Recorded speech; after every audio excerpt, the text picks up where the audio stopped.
distinguished state representatives and United Nations colleagues, representatives of the civil society, Mesdames et Messieurs, bonjour tout le monde, assalamu alaikum.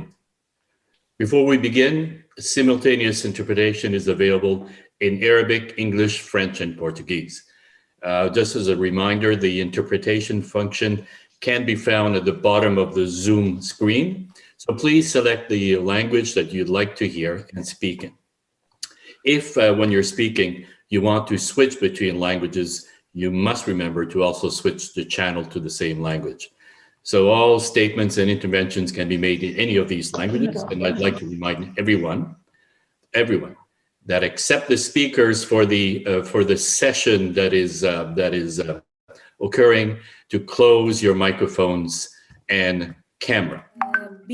Al-Wachi from Larsa organization. Thank you for having me in this regional forum. I will speak on behalf of Larsa organization in Iraq regarding combating hate speech. We already tackled this topic through our organization initiatives, but it's need the attention of the international community. Hate speech is fueling hate crimes and violence towards minorities and marginalized groups. It challenges the cohesion of any society, the protection of minority rights, and the rule of law. Therefore, combating hate speech should have to protect all individuals and groups rather than particular beliefs, ideologies, or religions. We must highlight the requirements of effective confrontation of hate speech, including the recognition of the importance of freedom of expression, therefore, tolerance and respect for equal dignity. Thank you. Thank you so much. Ladies and gentlemen, excellencies, we have now heard from our panel of experts, and it's now time for us to open the floor for contributions.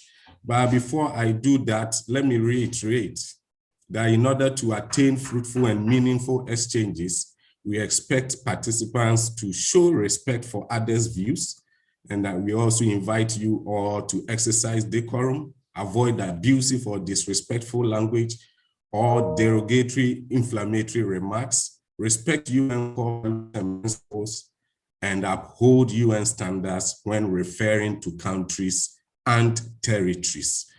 Without further ado, I would like to invite Iraqi PM Allah Sami Mohammed to make your contribution. Kindly restrict your contribution to 2 minutes to allow others to also contribute. Thank you. شكرا جزيلا السيد رئيس الجلسة. كما نتقدم بالشكر الجزيل للسيدات والسادة الخبراء بما قدموه من معلومات قيمة بشأن الأوضاع التي يعاني منها الأقليات. وبهذا الصدد نود بيان الآتي: أن جميع القوانين العراقية تمنع الدعوة إلى الكراهية الدينية والتي تشكل تحريضاً على التمييز أو العداوة أو العنف. كما تضمن جميع القوانين العراقية حق جميع الأشخاص في العبادة أو التجمع في إطار الدين أو المعتقد وفي إقامة وإدارة الأماكن اللازمة لهذه الأغراض. كما تعمل الحكومة العراقية جاهدة على ضمان التمثيل السياسي وضمان الحقوق المدنية والسياسية لجميع الأقليات. وبهذا الصدد سارعت الحكومة العراقية على إزالة الآثار المترتبة على الأقليات جراء الجرائم الإرهابية التي قام بها تنظيم داعش الإرهابي. وتتويجا لهذه الجهود شرع العراق قانون الناجيات الأزيديات من جرائم داعش الإرهابي بما فيها الناجيات الأيزيديات والمسيحيات والتركمانيات من أجل تعويضهن وإنصافهن. كما وقع أهالي سهل نينوى وثيقة التعايش السلمي في عام 2018 من أجل تجريم الطائفية والعنصرية ونبذ استخدام العنف الذي مارسه تنظيم داعش الإرهابي ونبذ الكراهية والإحقاد وخلق حالة الانسجام والتناغم الاجتماعي وإزالة تأثير تنظيم داعش الإرهابي على مجريات الحياة اليومية كافة وتبني تفكير اجتماعي جديد وتحديث خطاب الوسائل الاجتماعية والدينية في عموم محافظة نينوى بما يعزز دور المجتمع المدني في إشاعة روح الوئام والتعاون والعمل المشترك للتأمين حق كل مواطن في ضمان حقوقهم في حياة حرة كريمة وآمنة ومستقرة وتعويض الأضرار. وشكرا السيد الرئيس. Thank you very much. I'll now turn to B. Alawachi Larsa organization to make your intervention.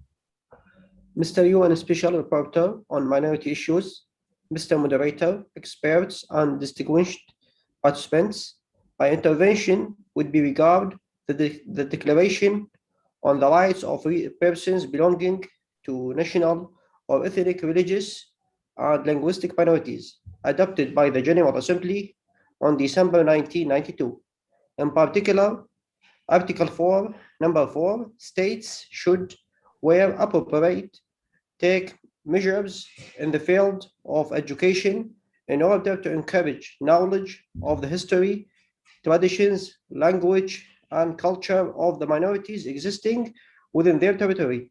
Persons belonging to minorities should have adequate opportunities to gain knowledge of the society as a whole. I will emphasize here on the statement which mentioned encourage knowledge of the history, traditions, language, and culture of the minorities existing within their territory, which needs to be applicable to the curriculums in elementary and secondary schools in Iraq.